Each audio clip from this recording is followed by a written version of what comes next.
I'm Jeff Steinberg. Welcome to a special edition of the LaRouche Connection, which we call the Guns of August.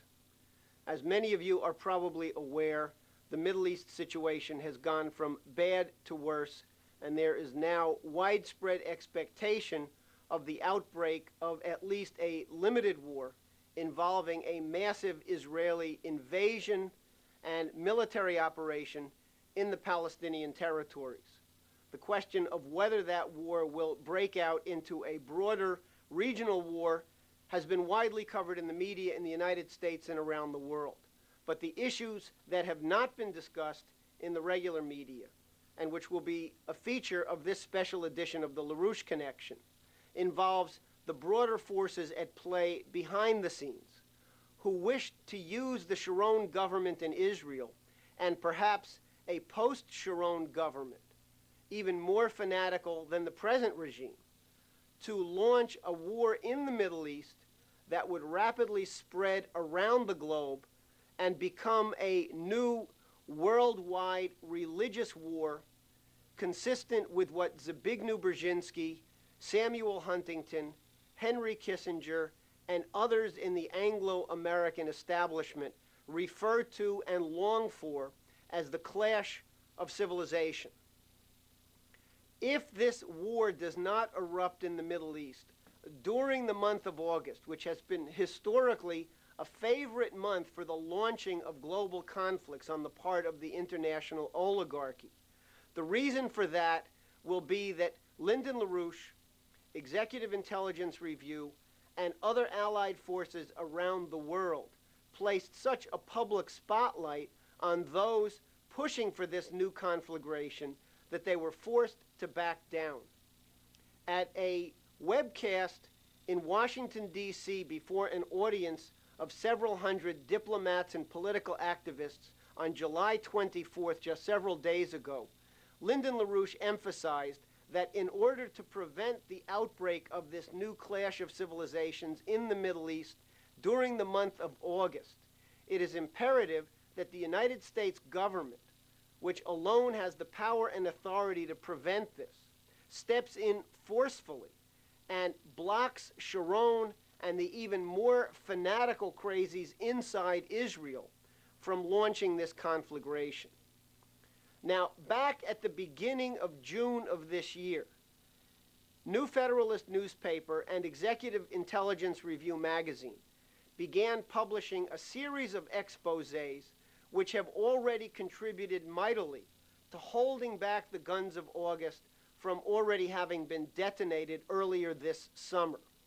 On July 11th, New Federalist reported on its front page that Sharon and elements within his war cabinet had been prepared to activate a full-scale invasion of the Palestinian territories immediately following the June 1st suicide bombing at a discotheque in Tel Aviv, Israel, that claimed 20 lives and injured more than 100 people.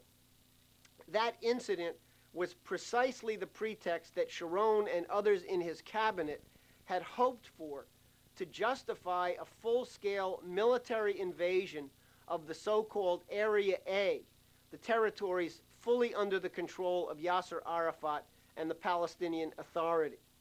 What New Federalist exposed at the time, based on interviews with well-placed Arab, Israeli, and American intelligence sources, was a full-scale assault on population centers in the West Bank and Gaza Strip, using F-16 and F-15 fighter bombers, a ground invasion into Palestinian territories, aimed at forcing a stampede of evacuation of refugees across the Jordan River into the territory of Jordan. What we warned at the time was that Sharon and some of the most radical elements in his cabinet were fully prepared to attempt to carry out the Jordan is Palestine operation, which has been at the heart of Sharon's greater Israel fanaticism for decades, since the very beginning of his career shortly after the founding of the State of Israel. At that time, a combination of factors prevented that invasion from taking place. Elements inside the Israeli cabinet, centered around Foreign Minister Shimon Peres, opposed the move. There was a certain limited degree of pressure from the Bush administration in Washington and from elsewhere in the United States, Europe, Russia, and other leading capitals around the world. Sharon decided to make a tactical decision to delay, not cancel, his war plan of genocide against the Palestinian Authority and the Palestinian people by presenting himself as a, quote, moderate who did not go with the demands for a full-scale military retaliation after the June 1st Tel Aviv disco bombing. Sharon, in his own mind, was laying the basis for a justifiable assault the next time such a terrorist incident were to take place.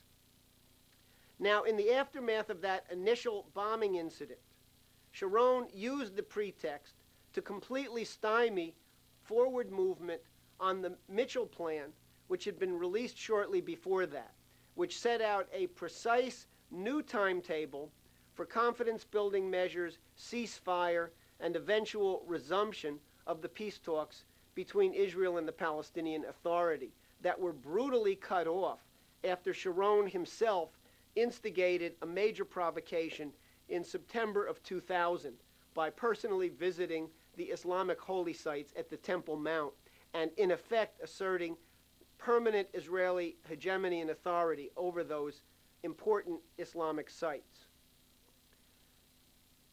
The press internationally, shortly after the Tel Aviv bombing, reported on the fact that it was, in fact, an Israeli intelligence informant, a Shin Bet informant, who had been the driver of the taxi that brought the suicide bomber to that site in Tel Aviv where the explosion, the suicide bombing, took place June 1st. This is a very important fact because, as EIR later exposed, one of the key assets in Ariel Sharon's arsenal for waging genocidal war crimes against the Palestinian people and against the leadership of the Palestinian Authority is the fact that crucial elements among the Palestinian radicals, particularly the Islamist faction around Hamas, have been sponsored by and in some cases absolutely controlled by Sharon and radical elements within the Israeli authorities for more than 20 years. Go back in time to the late 1970s when the original Begin government was in power in Israel, when Ariel Sharon held various ministerial posts, first agricultural minister and later minister of defense. Within the Israeli-occupied territories of the West Bank and Gaza, Sharon and other Israeli officials sponsored and nurtured the launching of the Hamas movement, specifically as a counter-gang to the Palestinian Liberation Organization, the Fatah, and those other elements associated with Yasser Arafat. It was only the Israeli occupying authorities that were able to issue licenses for the creation of daycare centers, schools, food kitchens, health clinics, and other rudimentary elements of the basic infrastructures of life in the occupied territories. And systematically, people who later became leading figures in the Hamas movement and other radical Islamist movements were given those licenses as opposed to the Arafat people. So a parallel governing structure centered around Hamas and around other Islamic radicals was nurtured by Sharon and others as an explicit alternative to the Palestinian leadership. In 1982, using the pretext of the assassination attempt against the Israeli ambassador in London, Shlomo Argov, an assassination that was widely believed to have been carried out by Israeli Mossad agents inside the Abu Nidal organization, Ariel Sharon launched a full-scale invasion of Lebanon, even behind the back of Prime Minister Begin, and oversaw the mass executions of unarmed, innocent Palestinian men, women, and children at the refugee camps outside of Beirut known as Sabra and Shatila. Recently, in a court of law in Belgium, in Europe, a lawsuit has been filed against Ariel Sharon for the war crimes that he was involved in committing at that time of the Sabra and Shatila invasions. In a future edition of the LaRouche Connection, we will explore the evidence, the overwhelming evidence against Ariel Sharon. The filing of that suit early in the spring of this year was yet another factor that prompted Sharon to perhaps hold back a bit from carrying out his war drive. Now, following the original New Federalist expose of the Jordan is Palestine war plan of early June, Lyndon LaRouche issued an extraordinarily important statement warning that the next Middle East war to break out would be the first war that Israel would lose, because Israel was incapable of defeating the Palestinian Intifada. Israel obviously has a massive military arsenal. It has the ability to defeat its Arab neighbors almost certainly in a conventional war, given its air superiority and other high-tech advances over the Arab countries.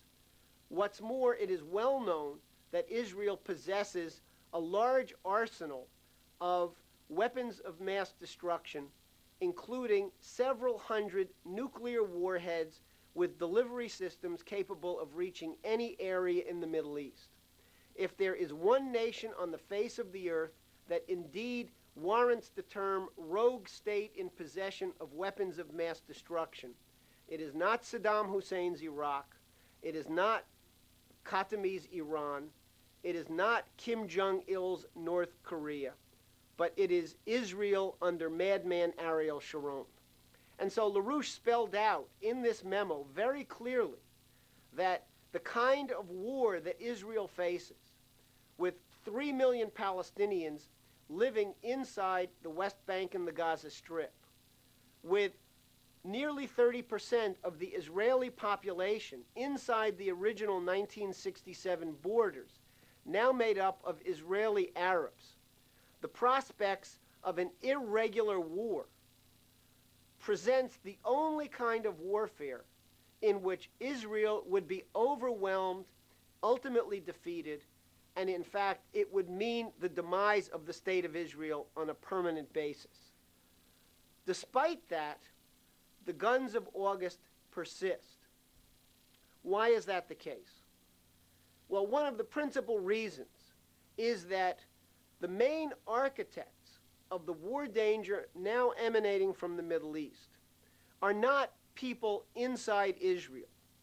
Oh yes, there are absolute crazies inside the Israeli government, people far more insane than Ariel Sharon, people like General Ram Zevi, who was a minister in the Sharon cabinet and who was a fanatical advocate of the idea of the mass expulsion of all of the Palestinians and all of the Arab Israelis into Jordan.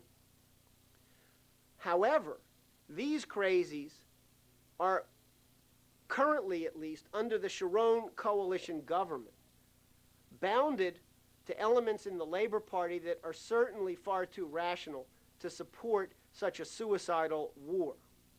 The real architects of the growing danger of a global religious war emanating from the Middle East, perhaps even involving the use of nuclear weapons, are not located in the Middle East at all.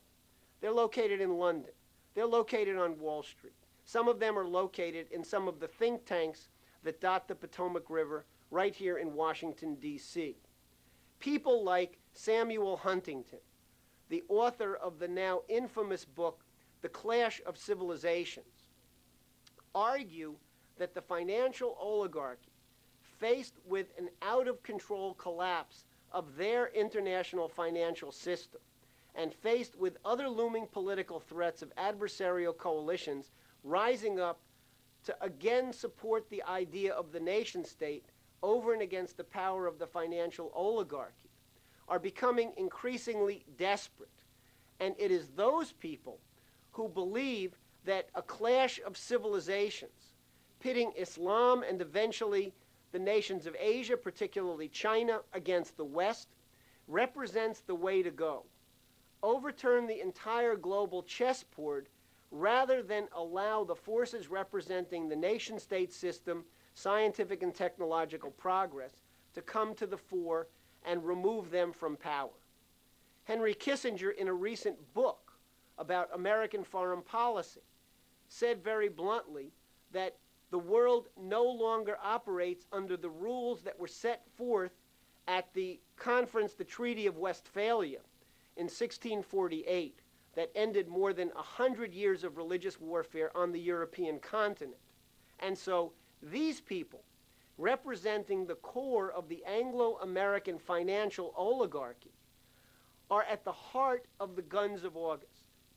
Their view is that in the Middle East today, there exists the possibility of detonating a religious war of such horror and such scope that it will soon engulf the entire planet.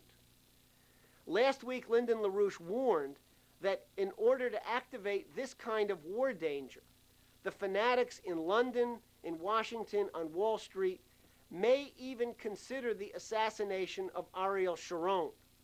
Sharon may be a madman, but he understands, as a longtime political survivor, what the boundary conditions are in which he is able to operate. And functioning in a coalition government with the Labor Party, coming under mounting pressure from Washington, and even more severe pressure from the governments of continental Europe, the European Union, Sharon will tend to operate on a more limited scale. Invade the Palestinian territories? Absolutely. Carry out targeted assassinations, perhaps even of Yasser Arafat? Absolutely. But such a more limited conventional engagement might not do the trick in the eyes of the Samuel Huntingtons and Zbigniew Brzezinskis and Prince Philips of the world. Therefore, LaRouche recently put out the assessment that an assassination of Sharon, particularly an assassination that could be attributed to Palestinian or Islamic, perhaps Iraqi or Iranian circles, would certainly lead to the coming into power in Israel of the kind of extreme fanatics under the tight noose of this Anglo-American loony faction that would be willing to unleash nuclear weapons against Iran or Iraq and set the entire Middle East aflame in such a way that it would spread overnight to engulf the entire world. These madmen have run out of ideas. They've run out of concepts on how to run the world. They see themselves threatened by an emerging alliance within Eurasia of Russia, China, India, the countries of the ASEAN region of Southeast Asia, other countries looking towards the development of infrastructure and transportation corridors that can create the core of a new economy on a worldwide scale, an economy centered around the building of the Eurasian land bridge, a proposal that Lyndon LaRouche revived, a proposal that was the cornerstone of American economic foreign policy in the second half of the 19th century, and a policy that LaRouche intends to again revive as a cornerstone of American policy once again. That combination, the United States, aligned with a Eurasian land bridge combination centered around Russia, China, India, with heavy cooperation from Japan, poses the kind of existential threat to the London-centered Anglo-American oligarchy, such that they would go to war and blow up the planet sooner than allow that to happen. And this is at the heart of the guns of August that are now poised to be set loose in the Middle East. Now, when Ariel Sharon made his first visit to the Temple Mount to bring down the Israeli government in late September of the year 2000, Executive Intelligence Review rushed to press a special report, who was behind the new religious war in the Middle East. We revealed documentation that had been being assembled for years, ever since the assassination of the late Prime Minister Yitzhak Rabin, revealing a top-down structure involving the the highest levels of the British monarchy and British Freemasonry, the most fanatical Zionist wings of the fundamentalist movement inside the United States, centered out of the Dallas Theological Seminary and associated with people like Jerry Falwell and Pat Robertson, and an apparatus inside Israel, historically nurtured and protected by Ariel Sharon, but involving fanatics who are prepared to unleash this new holy war in the Middle East by blowing up the religious sites at the Temple Mount. In February of this year, the LaRouche Connection aired a special broadcast revealing the name, rank, serial number of the British Masons, the Israeli crazies, and the American fundamentalists behind this Temple Mount plot. And in order to provide our listeners and our viewers with a reminder about the insanity and fanaticism of those who are now preparing to launch the Guns of August, we're going to replay at this point crucial parts of that broadcast from February of this year to show you the nature, the ideology, the irrationalism of those people on the ground, the manipulated pawns, as well as the high-level ideologues behind the present drive to blow up the Middle East. Let's take a look at that footage, and then we'll come back for brief comments afterwards.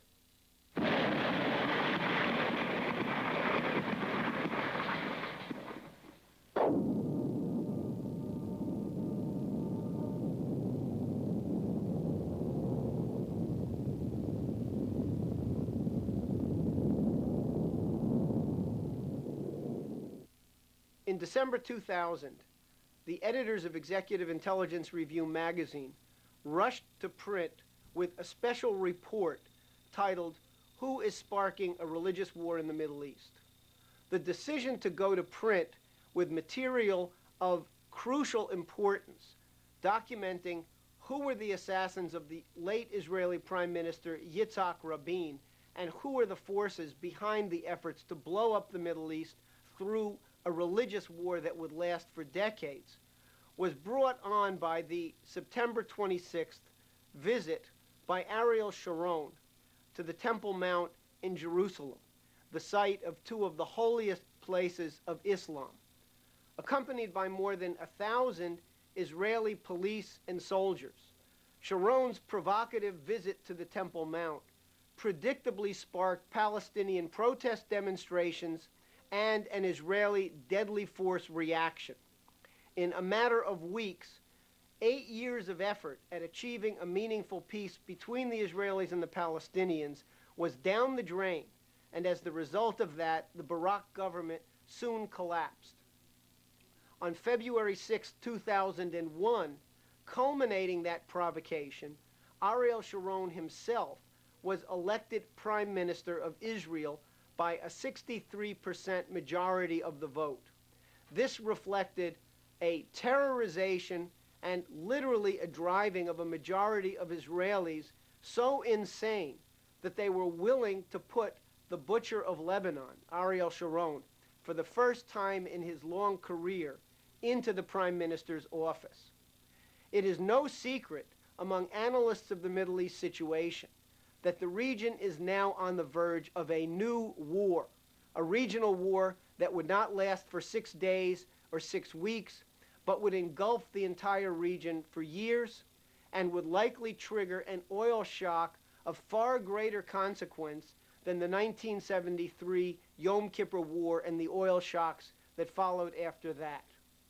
So the appropriate question that has been posed by Lyndon LaRouche in the context of these developments is, how can we avoid such a horrific war? The answer, which is documented in the pages of the EIR special report, is that the key players in the region, the Arabs, the Palestinians, the Israelis, have to begin the process of healing and peacemaking by recognizing that for decades, indeed for more than 150 years, they have been pawns of a British oligarchical strategic game to keep the Middle East inflamed, manipulated around religious and territorial passions, irrational, so that the British would have a war spark that could be triggered on a moment's notice for not just regional but global purposes. Indeed, following the assassination of Yitzhak Rabin, a team of executive intelligence review investigators conducted a year-long inquiry into the forces behind the Rabin assassination, which, like the recent Sharon provocation at the Temple Mount, was aimed at preventing the peace process from going forward at a crucial potential breakthrough moment. What we learned in the course of months of investigation, hundreds of interviews, more than 30 to 40 hours of taped interviews, is that a highly organized top-down structure was behind the assassination of Rabin and is today the string pullers behind the drive for a war in the Middle East through the imposition of Sharon in power in Israel and all that that represents. Among the leading figures responsible for these current unfolding developments are a network of high-level British Freemasonic operatives tied directly to the British royal family. Today, the titular head of the Grand Mother Lodge of British Freemasonry is the Duke of Kent, the first cousin of Queen Elizabeth. But as EIR investigators learned, particularly with respect to the Temple Mount project, the man who runs the day-to-day affairs of British Masonry on a worldwide scale, including in Jerusalem, is the Marquis of Northampton, who has been one of the leading architects of the Temple Mount project. The Marquis of Northampton's leading assistant is Professor Giulio Di Bernardo, who was installed as the Grand Master of Italian Special Masonry at a ceremony in 1995, which was attended by the Marquis of Northampton. In an interview with EIR, Di Bernardo blatantly said, and this is a quote, "A new utopia may be based on the Kabbalah. I see a utopia based on Jewish mysticism, but Jewish mysticism as a place, a material place, Solomon's temple. This is my intention. This is my will." Now, to ensure that the hands and feet inside Israel were put in place to manipulate the assault on the Islamic holy sites, an event that would trigger a religious war of unfathomable consequences. Many years ago, in 1967, immediately after the Israeli military occupied the entirety of the city of Jerusalem and surrounded the Temple Mount, Dr. Asher Kaufman was dispatched to Israel by the British Masonic circles, particularly the Quator Coronati Lodge of British Masonry.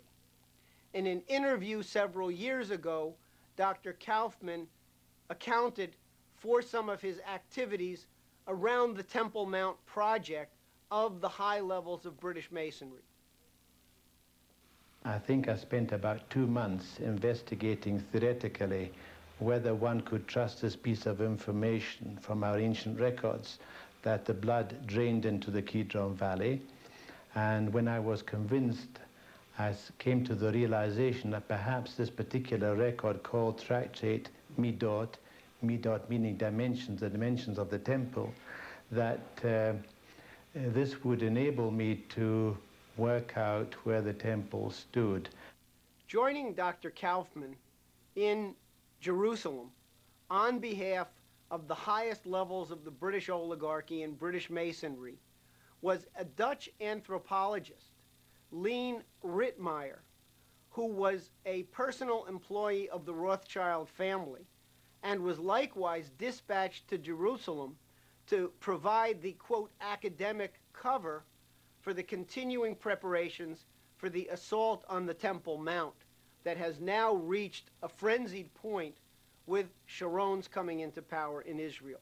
After having worked for several years with Professor Benjamin Mazar on the Temple Mount excavation as his field architect, I became interested in the historical development of the Temple Mount. The British oligarchy's Temple Mount project would have been impossible to carry out were it not for the fact that the high-level anthropologists deployed to Jerusalem were immediately put in contact with fanatical Jewish fundamentalists who were equally committed to the idea of the blowing up of the Islamic sites at the Temple Mount and the building of the Third Temple as a prophetic religious event. Back in 1967, literally at the moment that Israel occupied the entirety of the city of Jerusalem, a young Israeli paratrooper named Gershom Solomon established a group called the Temple Mount Faithful, which to this day has played a pivotal role in attempting to create the conditions for the blowing up of the Islamic holy sites. Recently, Gershom Solomon staged one of many demonstrations outside of the Temple Mount.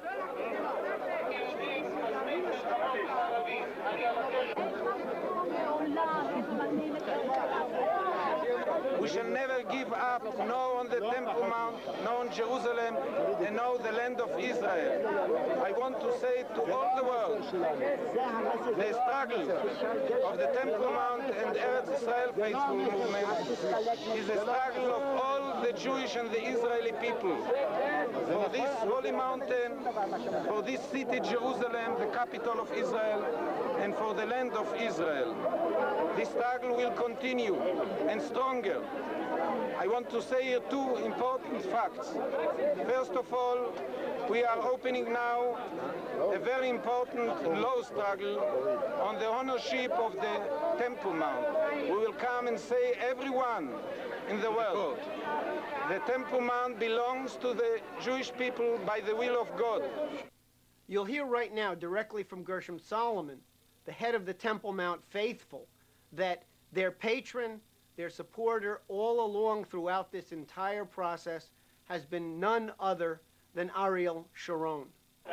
Now we continue all the other events. We shall go and read Megillat Eicha, we shall pray, we shall go to the other gates, we shall go to the house of Arik Sharon. Gershom Solomon epitomizes the irrationalist religious fundamentalism that has gripped large numbers of people in Israel, particularly those in groups like the Temple Mount Faithful, the Gush Emunim, the settlers' movements in the occupied territories, who have been historically financed and politically protected by General Sharon. Gershom Solomon, head of the group called the Temple Mount Faithful, who have the cornerstone and want to erect it on the Temple Mount and start the construction of the third temple. Gershom shared with us his vision from atop the western wall overlooking the Temple Mount. You know, when I'm so close to the place, I feel that I am not here. I am in the clouds and inside the place. You know, I see the first temple, which King Solomon built it. I don't see the Dome of the Rock here. I see a strange thing here. I see the first temple, I see the second temple, and more than this, I see the third temple, which will be rebuilt in this place exactly, very soon, very close to our time. Maybe tomorrow, maybe after 1 week, but now, and you and I and all the generation will have the big privilege to come to this place in the original situation, the biblical situation, when the temple is here, and the temple will become again a center of Israel, a center of the redemption of the people of Israel, and then all the nations from all the world will come and pray here as God said. My house will be a house of praying for all the nations in all the world. The plot to blow up the Temple Mount, unfortunately, is not simply a project of a group of insane Jewish fundamentalist fanatics and some greater Israel operatives like the current Prime Minister Sharon. The mayor of Jerusalem, a historical close political ally of Sharon inside the Likud party, makes it very clear that he too is committed to the idea of the rebuilding of the Third Temple, no matter what the consequences are. The whole world refers to it as the Temple Mount, and yet few people report to themselves, what's the significance of the name? The significance is that that's where the Jewish temple was originally built. This is the most sacred place for 3,000 years of Jewish history. There's yet a third element behind this Temple Mount insanity, and that element has grave domestic implications for the United States as well.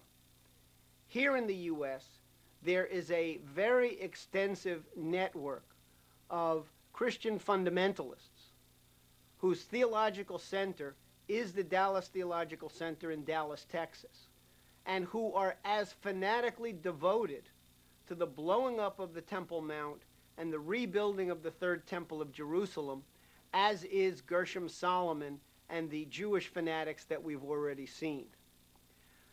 Countless videos and books and audio tapes have been produced by a proliferation of televangelist organizations in the United States advocating the building of the Third Temple, the blowing up of the Islamic holy sites, and in almost every instance, there is a full and complete acknowledgement that the consequences will likely be a hideous religious war that will engulf the Middle East for a long time to come and likely lead to World War III.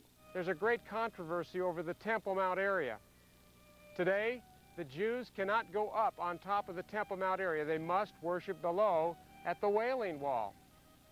What a paradox. For 1967, when they liberated Eastern Jerusalem, they had the opportunity to take control of the Temple Mount area, but Moshe Dayan didn't do it. What a dilemma. Today, there's this tremendous desire to rebuild the Third Temple, but it's impossible. They just can't do it unless they risk World War III. One of the most active of the Christian evangelicals in the United States, involved in raising funds and inciting others to join in this fanatical drive to blow up the Islamic sites in Jerusalem, is Randall Price, who's written a series of books and made a series of widely circulated videotapes advocating exactly this. Scholars have different opinions concerning the location of the temple in Jerusalem.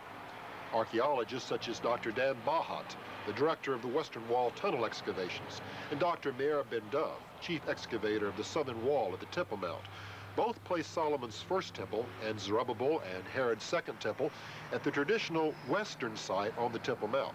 This is the site today occupied by the Islamic Dome of the Rock. Dr. Asher Kaufman, a physicist and longtime student of the temple, proposes an alternate location in the northeastern corner of the Temple Mount. While no one in Israel at present may agree on the precise place where the temple was built in the past, we know without a doubt when the temple will be built in the future. According to sacred scripture, the temple predicted by the prophet Ezekiel in the last 9 chapters of his book will be constructed in Jerusalem on the Temple Mount. Immense topographical changes will be necessary to accommodate this temple, which will be a mile square in dimension. The Bible presents an order of prophetic events that will climax with the building of this temple. Price's mentor, and until recently the head of the Dallas Theological Seminary, is John Walvoord. In Daniel 9, the prophet predicts the future of Israel, in particularly the last 7 years that lead up to the second coming of Christ. And in the covenant that is mentioned there is going to be a division of the 7 years into 2 halves, one a time of peace for 3.5 years, and then the time of the Great Tribulation. And in that, the Antichrist will take over the temple and take over and stop its sacrificial system, which had been begun by the Orthodox Jews, and will install the worship and service of himself. Another of Walvoord's proteges, who is equally fanatical about the inevitability and desirability of sparking a fanatical religious war in the Middle East, is the famous televangelist Jerry Falwell. There's general agreement among all the theologians today there will be a future temple in Jerusalem. We can only speculate at this time how that might come to pass. The Muslims revere the Dome of the Rock as a holy shrine to commemorate the place where Muhammad supposedly ascended into heaven. There's no way they will ever willingly give up that place. And the only reasonable option would seem to be that it might be destroyed by warfare or terrorism or natural disaster like this earthquake. And only then could the Jews presume to rebuild the temple on that spot. Even that attempt would certainly be met with armed resistance throughout the Muslim world. The current interest in rebuilding the temple, the first of its kind in the last 1,400 years, is of significant merit. Something momentous is happening in the Middle East today that will soon affect the destiny of our entire planet. Another of the fanatical Temple Mount advocates here in the United States is the best-selling author Tim LaHaye, who has produced a series of novels all effectively centered around the final days, the Battle of Armageddon, and the mythology of the Temple Mount. The temple is a most significant institution designed by God as a symbol of his concern to bring man to himself. During the tribulation period, as we show in our fiction series, it is an expression of rebellion against God when Antichrist goes in and desecrates the temple and blasphemes in the name of God and actually sets his image up and demands that people worship him or Satan indwelling him. And it forces us to face the fact that in every generation, people have to make a choice. You have to make a choice. Are you going to surrender your will to God, or are you going to do your own thing? It's our prayer you surrender yourself to God.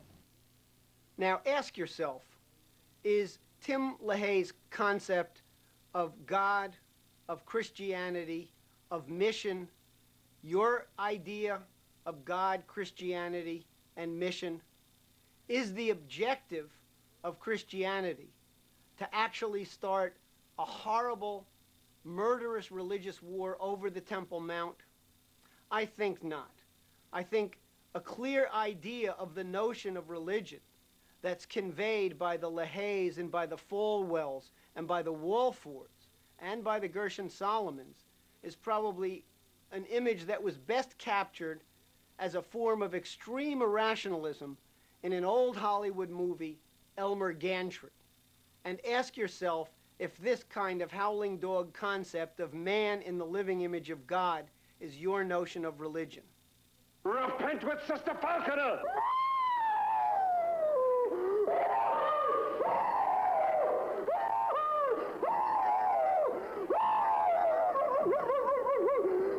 Let the men alone!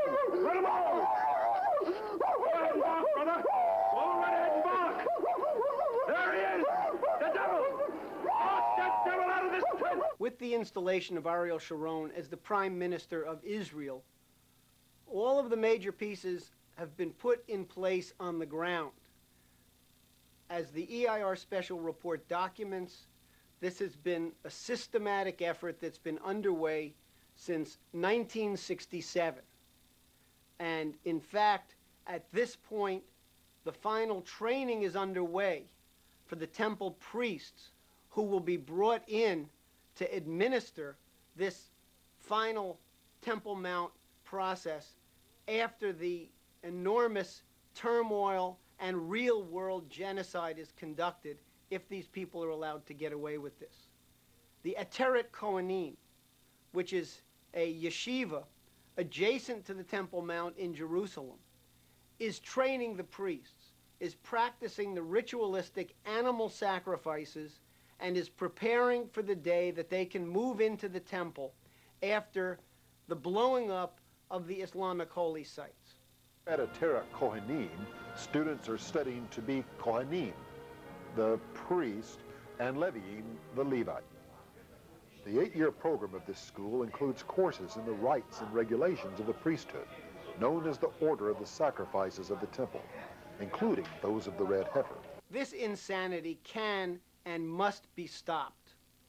There's a tradition in Israel, associated with the great German philosopher Moses Mendelssohn that was carried into the state of Israel through some of the ideas represented at his best moments by the former Prime Minister David Ben-Gurion, an impulse towards economic development of the entire region, of the entire Middle East, the blossoming of a new oasis in which Jews and Arabs can successfully live side by side in sovereign nation states.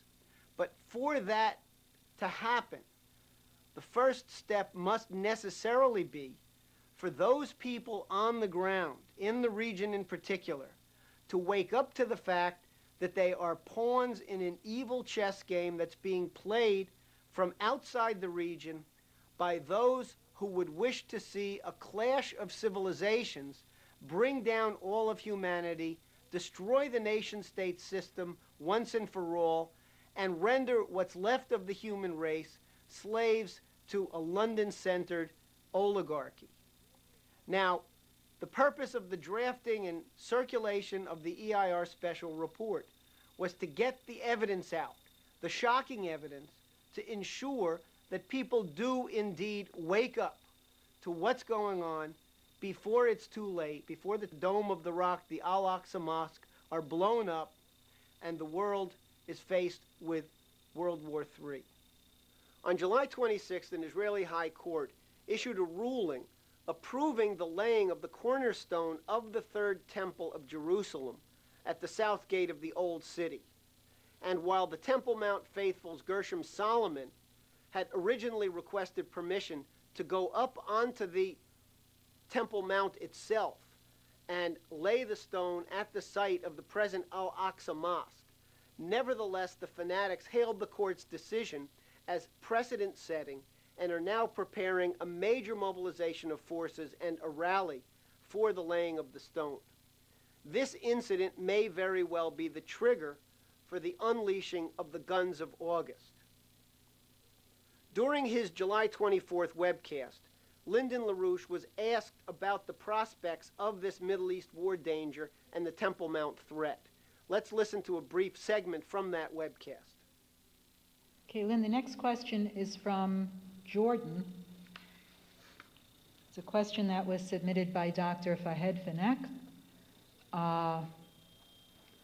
The question is, Mr. LaRouche, what do you think of the fact that Ariel Sharon has announced an assassination policy toward leading Palestinians? He's spoken publicly of a list of 46 names, and they are already being killed day by day.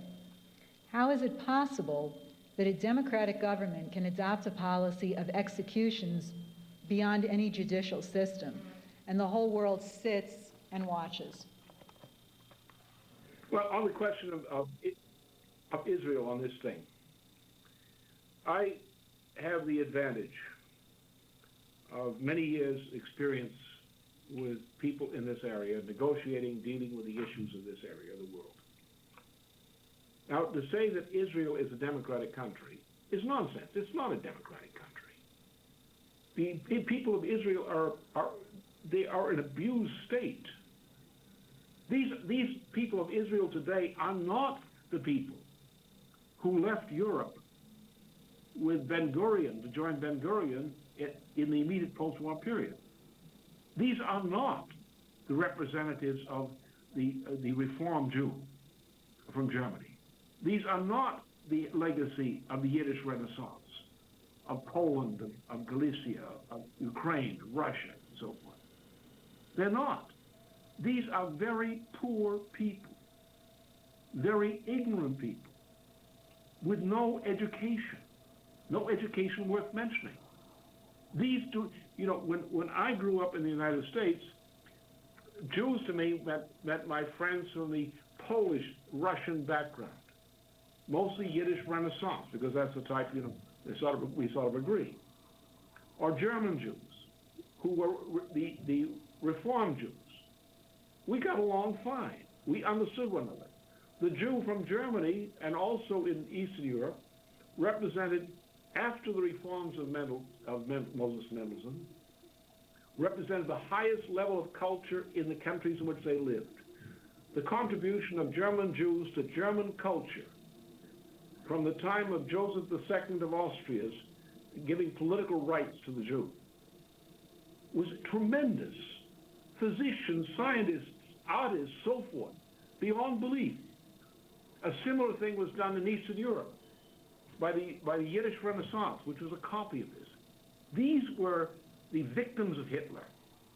These are the ones who we have forgotten. We call them numbers. We don't call them people anymore. We don't remember their faces. We don't remember what they did. We don't remember what they were, what their contributions were. We now have a faceless mob of poor people, poor, ignorant, hysterical people with no education. They are a mob, a maddened, frightened mob who have this terrible legacy of what the Israelis call the Shoah. This terrible thing haunting them, sitting on top of them, destroying them. And they have terrible leaders. They have the majority of the Israeli leaders are nothing but gangsters. Oh, there are a few exceptions here and there. But essentially they think like gangsters. Sharon is essentially a gangster. He was a creature who was practically owned by the late Katharine Graham of the Washington Post, whose daughter managed him. He's not religious at all. He's just a gangster. His religion is gangsterism. You have others who have similar characteristics. They may talk one way at other time, but that is terrible. Yes, we have to think about the future. We have worked, and others have worked, to try to bring peace in the Middle East on the basis of an Israeli-Arab peace. We've tried, and we shall still try. We shall always try, as those who understand the lesson of the Treaty of Westphalia shall do. We must bring peace. We cannot have ethnic and religious warfare, which always leads to dark ages. There must be no religious warfare. We must end it any way possible. We must keep trying. But in the meantime, we don't have to sit back and put up with everything. The United States has the power and influence to influence the situation in the Middle East to stop this. I don't think the Israelis can stop themselves by themselves. I don't think anybody in Western Europe, in the governments, has the guts to try by themselves. I think that only from the United States, a resolute leadership from the United States, which could secure European and other backing, could intervene effectively to persuade the government of Israel we're not going to go with this. Now remember that the issue is this. The danger is this. And we have to look at statesmen. I mean, I know the passions of people involved in both sides of the shooting side of this event. People keep trying to think in terms of Israeli versus Arab or Israeli versus Palestinian. It's not so simple. This problem is a problem of manipulation, geopolitical manipulation by people who think like the Rand Corporation crowd. The Rand Corporation crowd that's running the United States government right now, and not well at all. The systems analysis people. Their view has been, ever since that crazy geography teacher, Halton McKindler, back at the end of the last century, is that you have to use geography in a way to put people at each other's throats so nobody in continental Europe or continental Eurasia can get together to create an order of peace which could challenge the hegemony of the so-called maritime powers, which now includes nominally the United States as well as the United Kingdom and the British Commonwealth. That's the game. The game is not run from inside the Arab world. It's not run from inside Israel. The Israelis involved are nothing but puppets who are manipulated by psychological warfare specialists who know how to manipulate such merchandise. Their object in this is not to do something for Israel. They know, as I know, that if Israel takes the course it's now taking under Sharon, and what might follow Sharon, Israel will cease to exist. It will be obliterated in the ashes of the conditions it creates. So those who are pushing Israel into this war are not pushing it for love or sympathy for Israel. They're using Israel as a puppet, as a golem, to destroy itself for the greater good of people behind people like Brzezinski. That's what they're doing. What we have to put the pressure on, we have to put the pressure on this. And remember the operations of the following nature. Rand's operation back in the 1960s, 1970s was running around with what they call a chicken game scenario, a nuclear chicken game scenario. The idea is that if you could get Israelis with nuclear weapons and some Arabs with some nuclear weapons or similar weapons, and if they hated each other badly enough, you could get a war started that couldn't be stopped. And people were trying to say, how do you get this kind of war started that can't be stopped? You have to use fanatics. In past history, you've seen this in religious warfare.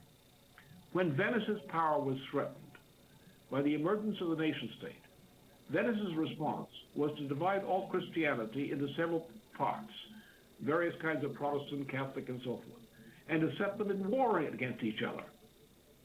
This became a period of religious warfare in Europe from 1511 until 1648, the Treaty of Westphalia. This is the way the game is being played, this kind of game. We in the United States, we know who these guys are, the game players. It's not the Arabs, it's not the Israelis, it's the game players who are playing one against the other. And we have the ability to stop them, and we should do it. And I want your support there. Thank you, Len. This has been a special edition of the LaRouche Connection, The Guns of August. My name is Jeff Steinberg. Some of the most radical elements in his cabinet were fully prepared to attempt to carry out the Jordan is Palestine operation, which has been at the heart of Sharon's greater Israel fanaticism for decades, since the very beginning of his career shortly after the founding of the State of Israel. At that time, a combination of factors prevented that invasion from taking place. Elements inside the Israeli cabinet, centered around Foreign Minister Shimon Peres, opposed the move. There was a certain limited degree of pressure from the Bush administration in Washington and from elsewhere in the United States, Europe, Russia, and other leading capitals around the world. Sharon decided to make a tactical decision to delay, not cancel, his war plan of genocide against the Palestinian Authority and the Palestinian people by presenting himself as a, quote, that in order to prevent the outbreak of this new clash of civilizations in the Middle East during the month of August, it is imperative that the United States government, which alone has the power and authority to prevent this, steps in forcefully and blocks Sharon and the even more fanatical crazies inside Israel from launching this conflagration. Now, back at the beginning of June of this year, New Federalist newspaper and Executive Intelligence Review magazine began publishing a series of exposés which have already contributed mightily to holding back the guns of August from already having been detonated earlier this summer. On July 11th, New Federalist reported on its front page that Sharon and elements within his war cabinet had been prepared to activate a full-scale invasion of the Palestinian territories immediately following the June 1st suicide around the globe and become a new worldwide religious war consistent with what Zbigniew Brzezinski, Samuel Huntington, Henry Kissinger, and others in the Anglo-American establishment refer to and long for as the clash of civilization. If this war does not erupt in the Middle East during the month of August, which has been historically a favorite month for the launching of global conflicts on the part of the international oligarchy, the reason for that will be that Lyndon LaRouche, Executive Intelligence Review, and other allied forces around the world placed such a public spotlight on those pushing for this new conflagration that they were forced to back down. at a webcast in Washington, D.C. before an audience of several hundred diplomats and political activists on July 24th, just several days ago, Lyndon LaRouche emphasized, "I'm Jeff Steinberg. Welcome to a special edition of the LaRouche Connection, which we call the Guns of August." As many of you are probably aware, the Middle East situation has gone from bad to worse, and there is now widespread expectation of the outbreak of at least a limited war involving a massive Israeli invasion and military operation in the Palestinian territories. The question of whether that war will break out into a broader regional war has been widely covered in the media in the United States and around the world. But the issues that have not been discussed in the regular media, and which will be a feature of this special edition of the LaRouche Connection, involves the broader forces at play behind the scenes who wish to use the Sharon government in Israel and perhaps a post-Sharon government, even more fanatical than the present regime, to launch a war in the Middle East that would rapidly spread bombing at a discotheque in Tel Aviv, Israel, that claimed 20 lives and injured more than 100 people. That incident was precisely the pretext that Sharon and others in his cabinet had hoped for to justify a full-scale military invasion of the so-called Area A, the territories fully under the control of Yasser Arafat and the Palestinian Authority.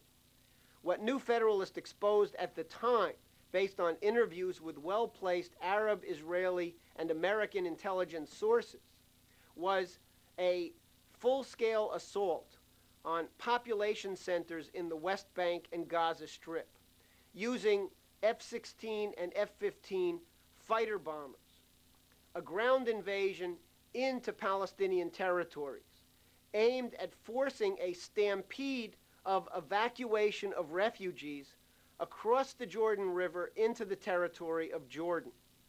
What we warned at the time was that Sharon